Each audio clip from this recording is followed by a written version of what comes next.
You are looking at Julian's pronunciation guide, where we look at how to pronounce better some of the most mispronounced words in the world, like this other curious word. But how do you say what you're looking for today?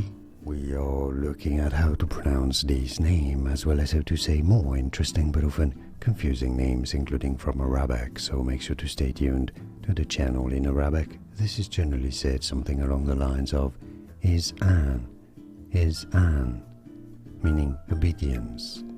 It is often pronounced also as Izaan, Izaan. And now you know. More videos for you here to learn more correct pronunciations.